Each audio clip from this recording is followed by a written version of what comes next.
Hi everybody, Josiah here, also known as Chilling Silence, and we've got some really cool news today because the DigiByte Foundation are partnering with LCX. So, what does this involve? Well, they've hinted at a couple of key points here, so if we scroll down, I'll include a link to this announcement down below.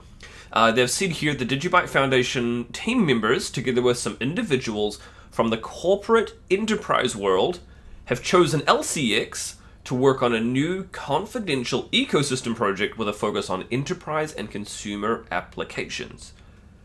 What does this mean? I don't know, it's a lot of like corporate marketing fluff, to be frank. But if you look into a little bit of like the history here, I think we can see some cool things about LCX and about what this might entail. So in the past, LCX have joined the World Economic Forum, which I think is pretty cool. As far as I'm aware, it's not the kind of thing you can just walk into, like a corner dairy sort of thing and go, hey, I'm now a member of the World Economic Forum. So specifically, LCX they're not a small fry exchange, as it were. I'll include a link to this down in the description below as well, because this is an interesting little read here. But the other thing that they specifically say is that LCX will also be listing DigiByte's cryptocurrency coin, $DGB. And again, that's a free listing, which I think is really fantastic. So shout out and thank you to LCX for that. I think it's going to be great, again, for the DigiByte ecosystem to have yet another way for people to buy, sell, trade, and hold on to their DigiByte. I'm all about that life. I think it's fantastic. Now, moving on, though, we did run into some issues yesterday when it came to Android and iOS. Now, this is predominantly because they are SPV wallets. Now, what this basically means is that they don't go back to any one central server and pull all of their blockchain data from it.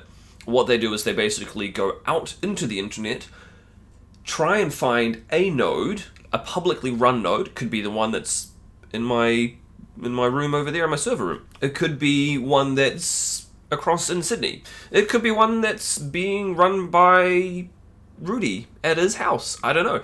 But that's basically what these wallets do, is they will connect to any available public node, ask for the relevant information, and then display it to you, basically. So this is really cool because there's no one individual server. The problem is that we noticed issues actually began to happen a couple of days ago.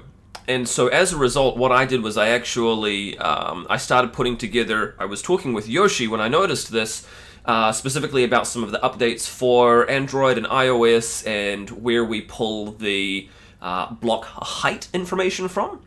And at the time I noticed as well, I was like, well, these DNS seeds and things are slightly out of date, why don't we go and we'll update those too?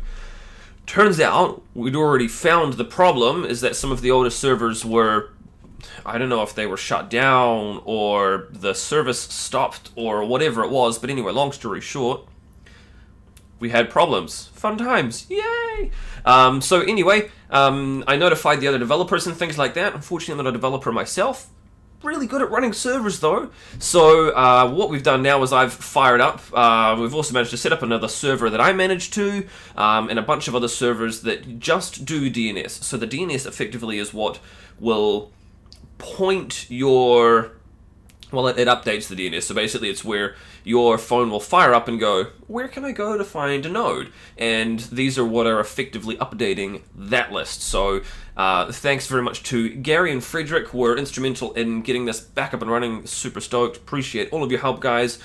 Legends as always. One of the other things that we're looking at doing is getting some other people to specifically maintain these DNS seeding servers and things. They're just a tiny little application that needs to run on a bunch of different places to keep this sort of stuff updated.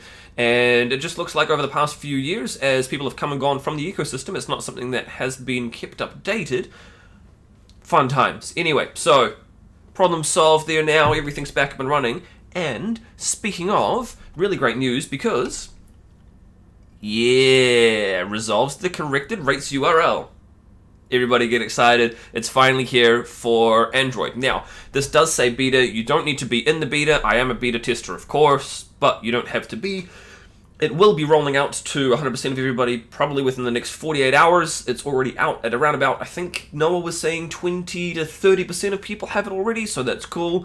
Haven't noticed any issues. I mean, aside from the fun that we had yesterday, which that didn't help.